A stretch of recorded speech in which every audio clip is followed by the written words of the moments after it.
네, 우리에게 주신 말씀, 하나님께서 우리에게 주신 말씀 이사야서 8장 1절로 8절 말씀입니다. 이사야서 8장 1절로 8절 말씀입니다. 여호와께서 내게 이르시되 너는 큰 서판을 가지고 그 위에 통용 문자로 마헬 살랄 하스바스라 쓰라.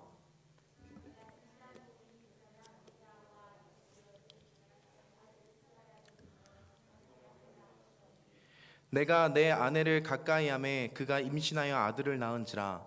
여호와께서 내게 이르시되 그의 이름을 마헬 살랄 하스바스라 하라.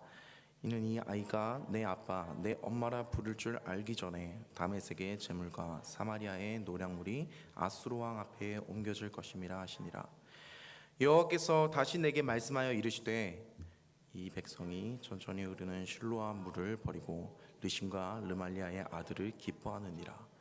그러므로 주 내가 흉용하고 창일한 큰 하수 곧 아수르 왕과 그의 모든 위력으로 그들을 뒤덮을 것이라. 그 모든 골짜기에 차고 모든 언덕에 넘쳐 흘러 내 들어와서 가득하여 목에까지 미치리라.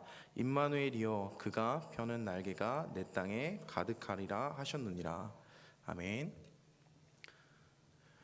우리는 삶을 살아가면서 선택의 갈림길에 서 있습니다. 내가 처한 상황 가운데 세상적인 길을 선택할 것인가? 아니면 내가 처한 상황 가운데 영적인 길을 선택할 것인가? 세상적인 길은 눈에 보이는 것을 의지하는 길입니다. 내가 힘들거나 어려울 때, 슬프거나 즐거울 때 항상 자신의 삶의 기준이 세상의 풍요와 물질을 따르는 삶을 살아가는 것입니다. 그것을 그 세상의 풍요와 물질을 내 마음의 주인으로 여기는 삶입니다. 반대로 영적인 길은 눈에 보이지 않는 길입니다. 믿음을 전제로 하며 어떤 어려운 상황에도 불구하고 하나님을 의지하는 삶입니다. 사랑하는 성도 여러분, 우리는 매 순간 삶을 살면서 이런 선택의 갈림길 가운데 서 있습니다. 여러분들께서는 이 선택의 길 가운데 어떤 선택을 하시겠습니까? 그리고 어떤 선택을 하셨습니까? 바라옵기는 무슨 일이 있어도 어떤 일이 우리 상황 가운데 닥칠지라도 하나님을 선택하시는 귀한 성도님들 되시기를 축복합니다. 오늘 본문에서는 하나님의 계시가 이사야를 통해 임하는 것을 보게 됩니다. 오늘 본문에는 남유다 아하스 왕 때인데 남유다가 북이스라엘과 아람의 연합군에게 멸망할 위기를 직면하고 있습니다. 그 위기의 순간 때 남유다의 아하스 왕은 하나님을 의지할 것인지 아니면은 그 세상을 의지할 것인지 선택의 길에 놓여 있다는 것입니다. 하지만 우리가 본문을 7장에서 알다시피 아하스 왕은 이 위기의 순간 때 하나님을 선택하고 의지하는 길보다는 세상적인 방법을 선택했다는 것입니다. 그것은 자신의 남유다를 위협하는 그 아람과 그 북이스라엘 상대로 다른 강대국 나라인 이 아수르에게 자신의 조공을 바치면서 친아수르 정책을 펼치면서 다른 나라의 공격을 피하고 있었다는 것입니다. 사랑하는 성도 여러분, 이 전쟁이라는 것, 이 전쟁은 우리가 인간적인 선택과 인간적인 생각으로 이겨낼 수 있는 것이 절대 아닙니다. 전쟁은 나에게 속한 것이 아닌 바로 우리 하나님에게 속해 있다는 사실입니다. 과거 우리가 이스라엘의 역사를 보면은 이스라엘 백성들이 수많은 전쟁을 치러왔습니다. 그 전쟁을 보면은 정말 우리가 믿기 힘들 정도로 인간이 할 수 없는 그 상황 가운데 전쟁을 승리했다는 것입니다. 출애굽 사건의 전투들, 그리고 가나안 땅에 들어와서 여리고성과의 전투, 아말렉과의 전투, 블레셋과의 전투, 이 모든 전쟁의 승리가 이스라엘 백성들이 잘해서 승리한 것이 아니라 이 모든 전쟁이 바로 하나님에게 속해 있고 하나님께서 승리하게 이끌어 주셨기 때문입니다. 우리의 영적인 전쟁도 마찬가지입니다. 나의 뜻으로, 나의 생각으로, 나의 모든 머리를 내가 생각으로 쥐어짜더라도 승리하는 것이 아니라 바로 주님께 우리가 구하고 주님께 찾고 우리가 주님을 의지하였을 때 영적 전쟁을 우리가 승리할 수 있다는 것입니다. 그런 영적 정쟁 가운데 항상 승리하시는 우리 사랑하는 성도님들 되시기를 소망합니다. 아하스 왕은 이 선택의 갈림길에 하나님을 의지하지 않았습니다. 마치 그것이 세상적인 것을 의지했는데 마치 그것이 지금 상황을 해결해 줄 것 같아 보이고 당장은 그 위기를 넘어가는 것 같아 보이지만 사실은 그게 아니었습니다. 아하스 왕의 선택은 멸망의 순간에 조금씩 다가가는 순간들이었다는 것입니다. 그러나 오늘 하나님께서 이사야를 통해 이렇게 말씀하십니다. 오늘 본문의 1절을 한번 읽어보도록 하겠습니다. 시작. 여호와께서 내게 이르시되 너는 큰 서판을 가지고 그 위에 통용 문자로 마헬 살랄 하스바스라 쓰라. 지금 큰 서판에 마할 살렐 하스바스라고 기록하라고 합니다. 이 서판을 지금으로 비유하자면은 큰 현수막이라고 생각하면 되겠습니다. 그러니까 지금 큰 현수막에 다른 사람들이 모두 볼 수 있고 알아볼 수 있는 언어로 마헬 살랄 하스바스라고 적으라는 것입니다. 이 마헬 살랄 하스바스를 풀이하면은 약탈이 곧 속히 찾아온다라는 의미입니다. 지금 남유다가 지금 적나라로부터 지금 뺏기는 그 순간이 속히 찾아오고 있다는 것을 이야기하고 있다는 것입니다. 그런데 중요한 것은 이 마할 살레 하스바스라는 것이 이름이라는 것입니다. 이름. 참 신기하지 않습니까? 하나님께서 특별히 이사야의 자녀에게 주신 이름이라는 것입니다. 우리 3절 한번 읽어보도록 하겠습니다. 시작. 내가 내 아내를 가까이 하매 그가 임신하여 아들을 낳은지라 여호와께서 내게 이르시되 그의 이름을 마헬 살랄 하스바스라 하라.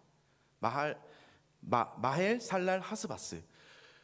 말하는 것도 너무나도 힘든 이름입니다. 그런데 왜 하나님께서는 이 자녀 이름을 마헬 살랄 하스바스라고 짓게 하였을까요? 이 이름을 사용하게 했을까요? 이 이름의 의미도 아까 말했듯이 곧 약탈을 당할 거다라는 의미입니다. 지금 현대적으로 생각했을 때 이러한 이름을 짓는다는 것은 감히 상상할 수도 없습니다. 부모님의 입장을 생각해서라도 내 자녀에게 이런 마할 살레 하스바스, 발음하기도 어렵고 그리고 이 의미적인 것도 정상적이지 않은 이름을 짓기 힘들 거라는 것입니다. 자녀의 입장에서도 이렇게 내 이름을 지어준 부모의 입장을 이해할 수 없었을 것입니다. 요즘 이 시대를 살아가는 우리 부모님들, 우리 자녀들에게 이름을 지어줍니다. 근데 이름을 지어줄 때 정말로 많은 고민을 합니다. 좋은 이름을 지어주려고 노력합니다. 왜냐하면은 이 이름 하나가 내 자녀에게도 잘못 지어졌을 때 나중에 이 자녀가 크면서 주변 사람들에게 어쩌면은 놀림을 당할 수 있는 이름이 될 수도 있기도 합니다. 그리고 또 하나는 많은 부모님들이 이 자녀의 이름을 잘 지어야지 이 자녀가 살아가는 삶의 모습이 다를 거라고 생각하기 때문입니다. 그러한 상황임에도 불구하고 지금 이 시대 가운데 마헬 살랄 하스바스라는 이름은 우리의 생각으로는 사람의 입장에서 이해하기라는 쉽지 않을 것입니다.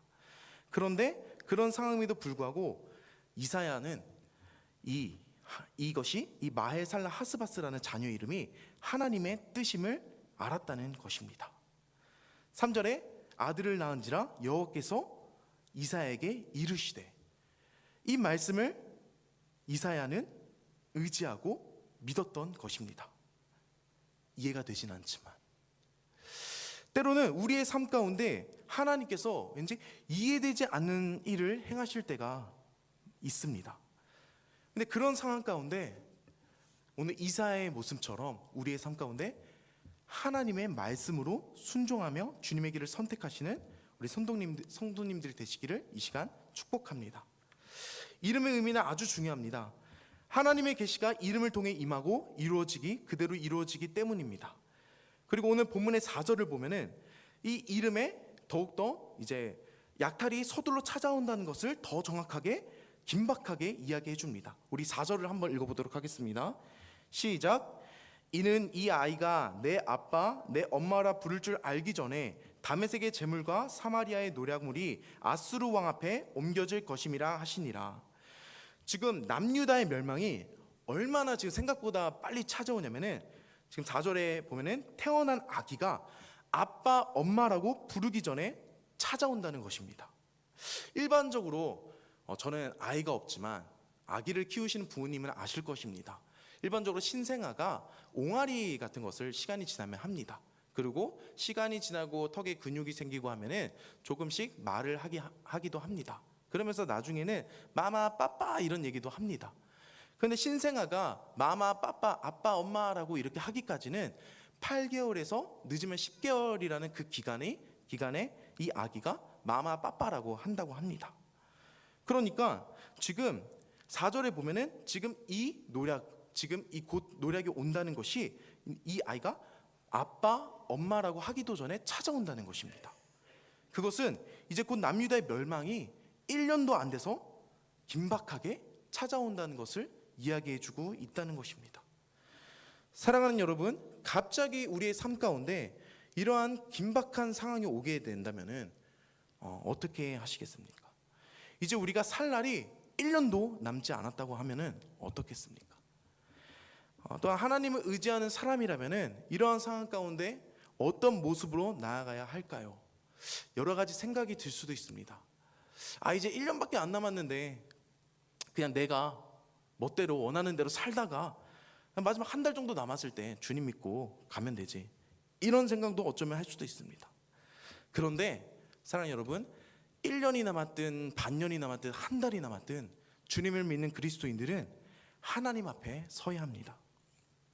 혹여나 내가 하나님의 뜻을 잘못 알고 혹여나 죄악의 길에 섰을지라도 그 사실을 빨리 인지하고 회개하며 주님께로 돌아와야 한다는 것입니다. 하지만 아하스 왕은 그러지 않았습니다. 지금 이 긴박한 계시가, 지금 남유다가 멸망하기 긴박한 이 말씀이, 이 계시가 임하였는데도 아하스 왕은 하나님을 의지하기보다는 세상을 의지했다는 것입니다. 세상적인 것을 의지하고 그것이 하나님보다 더 강하다고 여겼습니다. 이 계시를 접한 아하스 왕은 끝까지 돌이키지 않습니다. 하나님을 의지하지 않습니다. 어떻게 하면 6절 우리 함께 읽어보도록 하겠습니다. 6절 시작. 이 백성이 천천히 흐르는 실로아 물을 버리고 르신과 르말리아의 아들을 기뻐하느니라. 아멘. 지금 이것을 더욱더 쉽게 보기 위해서 현대인의 성경을 한번 보도록 하겠습니다. 현대인 성경의 8장에서 6절 이사야 제가 읽도록 하겠습니다. 나의 따뜻한 보호를 거절하고 르신과 베가가 와서 도와주기를 열망한다. 지금 하나님께서는 그럼에도 불구하고 끝까지 남유다 이스라엘 백성들을 지키시고 보호하시기를 원해하십니다. 그런데 그렇게 지키고 보호하시기를 원했는데 남유다가 거절을 한 것입니다. 이 아수르 왕이 그 은혜를 버리고 르신과 르말리아의 아들을 기뻐한다고 이야기합니다. 이것은 무슨 의미냐면은 르신은 그 아람 나라의 왕입니다. 그리고 르말리아의 아들은 베가라고 하는데 북이스라엘의 왕입니다. 그러니까 지금 아람의 왕과 북이스라엘 왕이 우리를 도와달라고 지금 간곡히 부탁하고 있다는 것입니다. 이 전 상황에는 지금 아하스 왕이 지금 북이스라엘과 아람의 그 연합군이 자신의 나라를 쳐들어와서 지금 멸망의 위기에 처해서 아수르 왕에게 친아수르 정책을 펼치면서 도움을 구했습니다. 그런데 지금은 이 아수르 왕이 자신의 나라를 치려고 하니까 예전에 내가 미워했던 그 북이스라엘과 아람의 왕들에게 도움을 청하려고 요청하고 있다는 것입니다. 여러분, 이것이 한 나라의 왕으로서 얼마나 인간적인 말로는 꼬불견한 모습입니까? 백성들에게 얼마나 창피한 일입니까? 또 그냥 백성들입니까? 바로 하나님께서 선택하신 백성이고 그 하나님의 백성들의 왕입니다. 그런데 얼마나 이 믿음 없는 모습이지 않겠습니까? 지금 이곳 저곳 계속 세상적으로 강한 곳에 붙어 있으려고 본인의 힘으로 본인의 생각으로 노력하고 있다는 것입니다. 우리가 옆에 붙어야 하는 것, 여러분, 우리의 삶에도 우리가 계속해서 옆에 붙어야 있어야 되는 것, 세상적으로 강해 보이는 것도 아니고 저 아수르나 북이스라엘이나 아람도 아닙니다. 여러분, 우리가 우리의 삶 가운데 계속해서 붙어야 있어야 되는 것은 바로 우리와 함께 하시는 하나님 한 분이시라는 것입니다.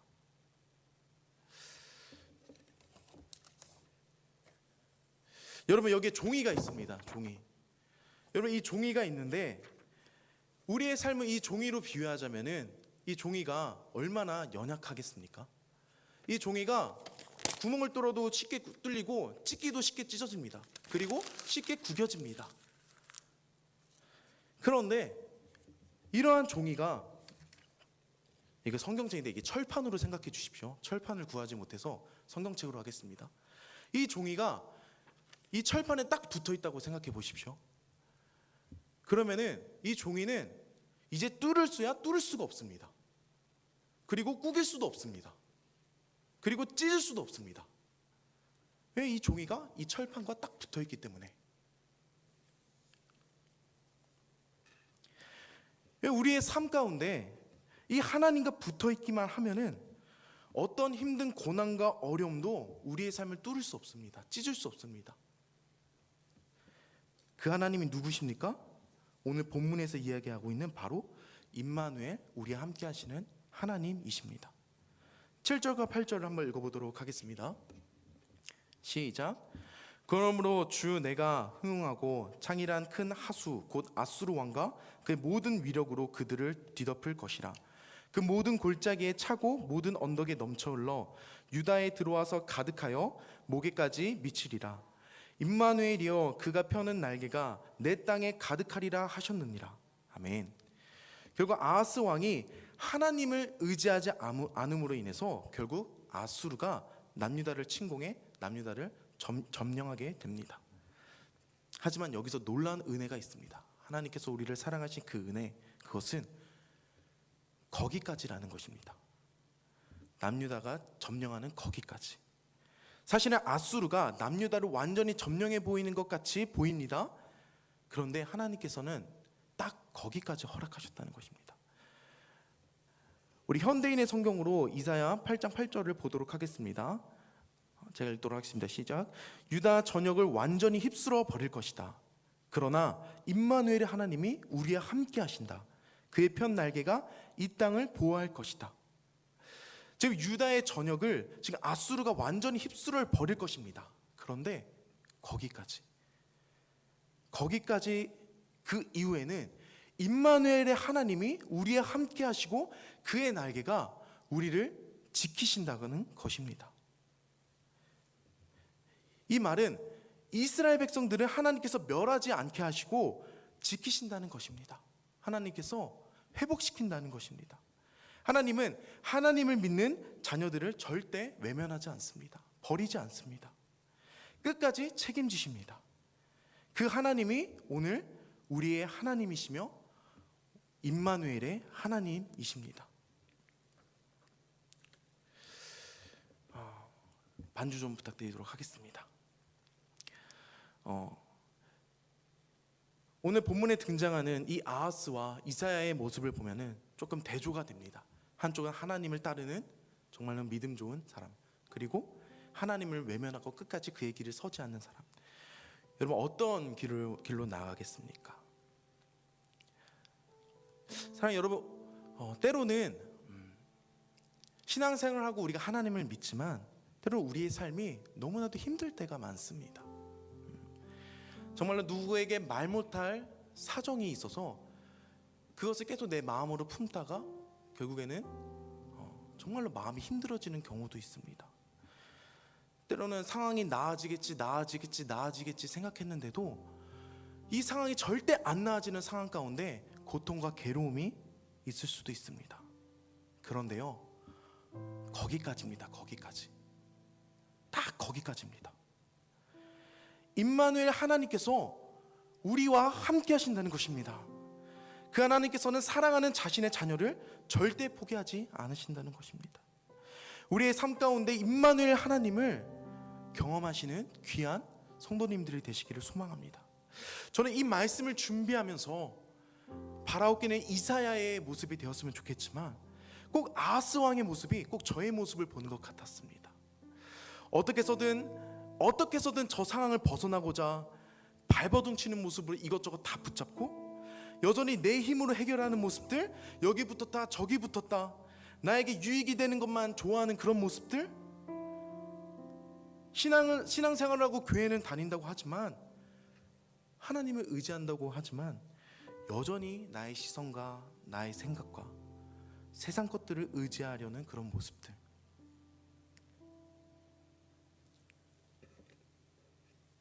그런 모습들이 오늘 말씀을 통해서 보였습니다. 아시는 성도분들도 이미 아시겠지만 이제 제가 올해 결혼을 합니다. 결혼합니다. 그런데 이것을 뭐 자랑하기 위해서 하는 것은 아니고, 결혼을 준비하면서 이 코로나 이 4단계라는 상태가 너무나도 애통하고 너무나도 마음이 아프다는 것입니다. 4단계가 미치는 영향이 너무나도 커서 때로는 저의 마음 가운데 화가 나기도 합니다. 이제 4단계 방침이 양쪽 양가가 합쳐서 49명밖에 못 오고요. 이제 그 외의 사람들은 아예 입구조차 들어오지도 못합니다. 축복하러 오고 싶어도 신부 신랑 얼굴도 못 본다고 합니다. 그리고 식사도 못 하고요. 심지어 코로나 전에 그 예약 인원 100명이면 100명, 200명이면 200명, 그것도 조정을 해주지 않습니다. 그러니까 50명밖에 안 오는데 그 돈을 다 신랑 신부가 부담해야 된다는 것입니다. 이게 얼마나 억울합니까? 그리고 사진을 찍을 때도 한 번뿐인 결혼식인데, 제가 2번은 하진 않잖아요. 한 번뿐인 결혼식인데 마스크를 찍고 사진을 찍어야 된다는 것입니다. 여러분, 이러한 상황 가운데 제가 말씀드리고 싶은 것은 그 안에 화가 있는 저의 그 악한 모습을 보았다는 것입니다. 그런데 말씀을 묵상하면서요, 임마누엘 하나님이 함께 하시는구나. 하나님 나의 삶 가운데 실수가 없으시는 분이시고, 하나님 나를 절대 포기하지 않으시고, 하나님 나를 붙들어 주시는구나, 이렇게 고백할 수 있다는 것입니다. 그럼에도 49명이라도 들을 수 있는 게 얼마나 감사합니까? 함께 이 상황을 위로해 줄 수 있는 동역자들이 주변에 있다는 것이 얼마나 감사합니까? 또한 이 4단계가 끼치는 교회의 영향력은 어떻습니까? 이제는 교회에서 예전처럼 뛰고 찬양하면서 정말 간절하게 무릎 꿇고 울었던 그 시간들이 이제는 꿈만 같습니다. 때로는 그 시간이 안 오면 어떡하지? 이러한 걱정도 있습니다. 함께 사역하는 사역자의 입장은 어떻겠습니까? 우리 담임 목사님을 비롯하여 함께 사역하는 사역자들은 이 기간 때 성도님들이 신앙을 잃을지 않을까, 힘들어하지는 않을까, 매 순간 걱정을 하는 것이 사역자들의 모습입니다. 하지만 여러분, 우리의 신앙이 이런 흔들리는 신앙일지라도 오늘 본문에서 말씀하신 것처럼 임마누엘 하나님께서 지금도 내일도 영원히 나와 함께 하신다는 믿음을 우리가 얻기를 소망합니다.